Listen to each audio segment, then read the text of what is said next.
بسم اللہ الرحمن الرحیم ایب 6 آن لائن سپورٹ پروگرام میں خوش آمدید۔ آج جو ہم سبق پڑھنے جا رہے ہیں اس کا نام ہے سیرت محمدی صلی اللہ علیہ وسلم کی جامعیت۔ یہ سبق آپ کی سندھ ٹیکسٹ بک بورڈ جام شروع کی کتاب کے صفحہ نمبر 7 پر ہے۔ میں آپ کا معلم ہوں محمد احمد۔ آئیے بڑھتے ہیں مقاصد تدریس کی طرف۔ مقاصد تدریس میں ہم جانیں گے سبق کے مصنف سید سلمان ندوی کے حالات زندگی سے ہم آپ کو آگاہی دلائیں گے اور ان کا ادب کے اندر کیا مقام و مرتبہ ہے یہ ہم آپ کو بتائیں گے۔ اس کے ساتھ ساتھ سبق کی تشریح کی جائے گی اور الفاظ و معنی آپ کو بتائیں گے۔ نئے الفاظ کو جملوں میں استعمال کرنا آپ کو بتایا جائے گا۔ سبق کا خلاصہ بھی شامل ہوگا اور مرکزی خیال پر بھی تفصیلاً روشنی ڈالی جائے گی۔ سید سلمان ندوی ہمارے اردو ادب کے بہت بڑے ادیب اور بالخصوص نثر نگار تھے۔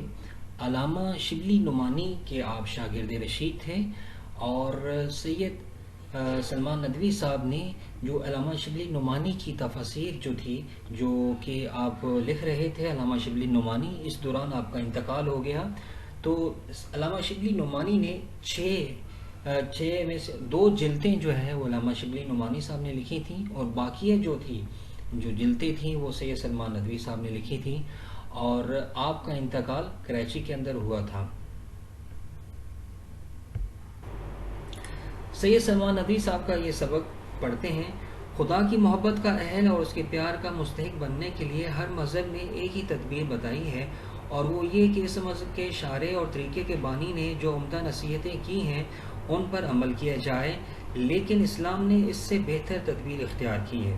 اس نے اپنے پیغمبر کا عملی مجسمہ سب کے سامنے رکھ دیا اور اس عملی مجسمہ کی پیروی اور اتباع کو خدا کی محبت کے اہل اور اس کے پیار کا مستحق بننے کا ذریعہ بنایا ہے۔ چنانچہ اسلام میں 2 چیزیں ہیں، کتاب اور سنت۔ کتاب سے مقصود خدا کے احکام ہیں جو قرآن مجید کے ذریعے ہم تک پہنچے ہیں، اور سنت جس کے لغوی معنی راستے کے ہیں اور جس راستے پر پیغمبر اسلام خدا کے احکام پر عمل کرتے ہوئے گزرے ہیں، یعنی آپ کا عملی نمونہ جس کی تصویر احادیث میں وہ صورت الفاظ ہے۔ الغرض ایک مسلمان کی کامیابی اور تکمیل روحانی کی جو چیز ہے وہ سنت نبوی ہے۔ اس پیراگراف کے اندر علامہ سید سلمان ندوی صاحب بتا رہے ہیں کہ اگر کسی بھی انسان کو اگر اس دنیا کے اندر کامیاب ہونا ہے تو اس کو چاہیے کہ صرف اور صرف وہ سنت نبی صلی اللہ علیہ وسلم پہ عمل کرے اور یہی اس کی کامیابی کا راز ہے۔ اسی سے اس کو منزلیں ملیں گی اور اسی سے وہ کسی بھی چیز کا مستحق اور حقدار ٹھہرایا جائے گا۔ وہ تمام اشخاص جو کسی مذہب کے حلقہ اطاعت میں داخل ہوں، ناممکن ہے کہ وہ کسی ایک ہی صنف انسانی سے متعلق ہوں۔ وہ اس دنیا کی بنیاد ہی اختلاف عمل پر ہے۔ باہمی تعاون اور مختلف پیشوں و کاموں کے ذریعے سے یہ دنیا چل رہی ہے۔ اس میں بادشاہ یا رئیس جمہور اور حکام بھی ضروری ہیں اور محکوم مطیع اور فرمانبردار رعایا بھی۔ امن و امان کے قیام کے لیے قاضیوں اور ججوں کا ہونا بھی ضرور ہے۔ فوجوں کے سپہ سالاروں افسروں کا بھی، غریب بھی ہیں اور دولت مند بھی، رات کے عابد و زاہد بھی ہیں اور دن کے سپاہی اور مجاہد بھی، اہل و عیال بھی ہیں اور دوست و احباب بھی، تاجر اور سوداگر بھی ہیں اور امام اور پیشوا بھی۔ غرض اس دنیا کا نظم و نسق ان مختلف اصناف کے وجود اور قیام ہی پر موقوف ہے اور ان تمام اصناف کو اپنی زندگی کے لیے عملی مجسمہ اور نمونہ کی ضرورت ہے۔ اسلام ان تمام انسانوں کو سنت نبی صلی اللہ علیہ وسلم کی اطاعت کی دعوت دیتا ہے۔ اس کے صاف معنی یہ ہیں کہ وہ مختلف طبقات انسانی کے لیے اپنے پیغمبر کی عملی سیرت میں نمونے اور مثالیں رکھتا ہے۔ اسلام کی صرف اسی نظریے سے ثابت ہو جاتا ہے کہ پیغمبر اسلام صلی اللہ علیہ وسلم کی سیرت میں جامعیت ہے، یعنی انسانوں کے ہر طبقے اور صنف کے لیے آپ کی سیرت پاک میں نصیحت پذیری اور عمل کے لیے درس اور سبق موجود ہیں۔ ایک حاکم کے لیے محکوم کی زندگی، ایک محکوم کے لیے حاکم کی زندگی، ایک دولت مند کے لیے غریب کی زندگی اور ایک غریب کے لیے دولت مند کی زندگی کامل نمونہ اور مثال ہیں۔ اس لیے ضرورت ہے کہ عالمگیر اور دائمی پیغمبر کی زندگی ان تمام مختلف مناظر کے رنگ برنگ پھولوں کا گلدستہ ہو۔ اصناف انسانی کے بعد دوسری جامعیت خود ہر انسان کے مختلف لمحوں کے مختلف افعال کی ہے۔ ہم چلتے پھرتے ہیں، اٹھتے بیٹھتے ہیں، کھاتے پیتے ہیں، سوتے جاگتے ہیں، ہنستے بھی ہیں، روتے بھی ہیں، پہنتے بھی ہیں، اتارتے بھی ہیں، نہاتے بھی ہیں، دھوتے بھی ہیں، لیتے بھی ہیں، دیتے بھی ہیں، سیکھتے بھی ہیں، سکھاتے بھی ہیں، مرتے بھی ہیں، مارتے بھی ہیں، کھاتے بھی ہیں اور کھلاتے بھی۔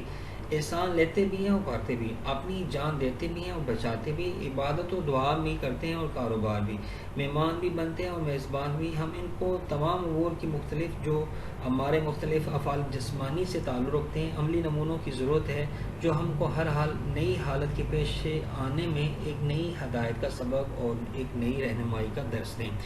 یہاں پر اس پیراگراف کے اندر بتایا گیا ہے کہ ہمارا جو مذہب اسلام ہے وہ ہمیں بتاتا ہے کہ سیدھی جو راستہ ہے وہ کون سا ہے، زندگی کے اندر کامیاب ہونے کے لیے ہمیں کیا کرنا چاہیے۔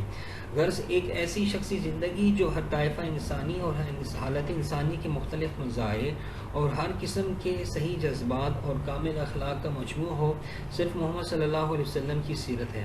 اگر دولت مند ہو تو مکے کے تاجر اور بحرین کے خزینہ دار کی تقلید کرو، اگر غریب ہو تو شہب ابی طالب کے قیدی اور مدینے کے مہمان کی کیفیت سنو، اگر بادشاہ ہو تو سلطان عرب کا حال پڑھو، اگر رایا ہو تو قریش کی محکوم کو ایک نظر دیکھو، اگر فاتح ہو تو بدر و حنین کے سپہ سالار پر نگاہ دوڑاؤ، اگر تم نے شکست کھائی ہے تو مارکہ احد سے عبرت حاصل کرو، اگر تم استاد اور معلم ہو تو صفا کی درسگاہ کے معلم میں قدس کو دیکھو، اگر شاگرد ہو تو روح الامین کے سامنے بیٹھنے والے پر نظر مو، اگر واعظ و ناصح ہو تو مسجد مدینہ کے ممبر پر کھڑے ہونے والے کی باتیں سنو، اگر تم حق کی نصرت کے بعد اپنے دشمنوں کو زیر اور مخالفوں کو کمزور بنا چکے ہو تو فاتح مکے کا نظارہ کرو، اگر اپنے کاروبار اور دنیاوی جدوجہد کا نظم و نسق درست کرنا چاہتے ہو تو بنی نذیر، خیبر اور فدق کی زمینوں کے مالک کے کاروبار نظم و نسق کو دیکھو، اگر یتیم ہو تو عبداللہ و آمنہ کے جگر گوشہ کو نہ بھولو، اگر بچے ہو تو حلیمہ سعدیہ کے لاڈلے بچے کو دیکھو، اگر تم جوان ہو تو مکے کے چراغے کی سیرت پڑھو، اگر سفری کاروبار میں ہو تو بصرہ کے کارواں سالار کی مثالیں ڈھونڈو، اگر عدالت کے قاضی اور پنچایتوں کے ثالث ہو تو کعبے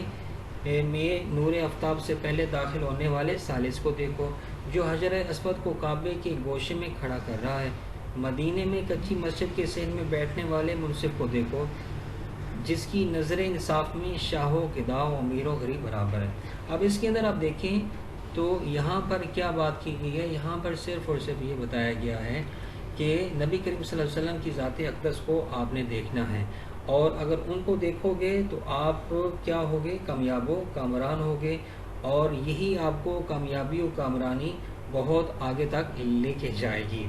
اب اس میں آپ یہ دیکھیں کہ یہاں پہ صرف اور صرف یہ نہیں بتایا گیا کہ آپ ناکام ہو جائیں گے یا آپ آگے نہیں بڑھ پائیں گے، کیا بتایا گیا ہے آپ کو کہ آپ بہت ہی آگے جا سکتے ہیں، لیکن اس کے لیے شرط کیا ہے کہ آپ کو نبی کریم صلی اللہ علیہ وسلم کی اس پہ عمل کرنا ہے۔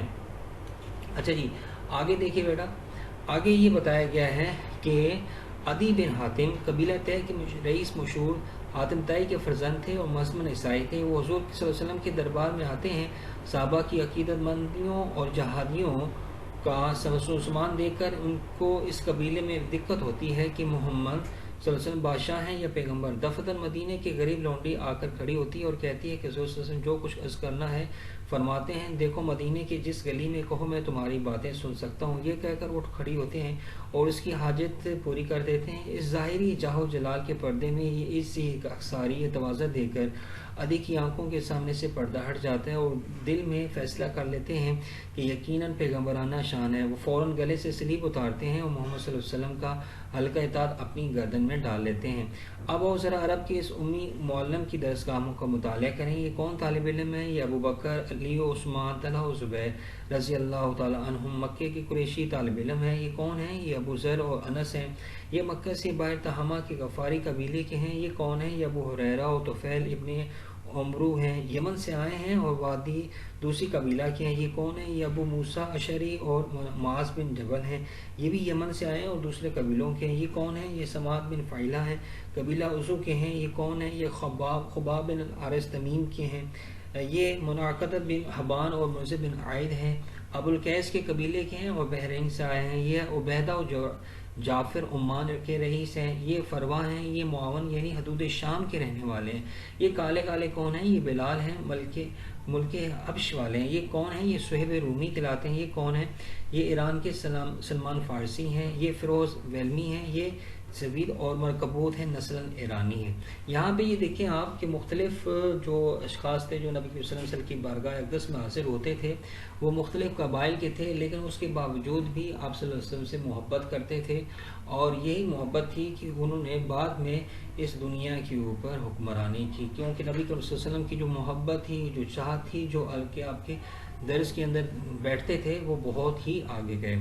حدیبیہ کی صلح 6 میں ہوئی، وہ عہد نامہ مرتب کراتی ہے جو اسلام کا عین منشا ہے، یعنی قریش اور مسلمان دونوں فریق جنگ موقوف کریں اور مسلمان جہاں چاہیں اپنی مذہب کی دعوت دیں۔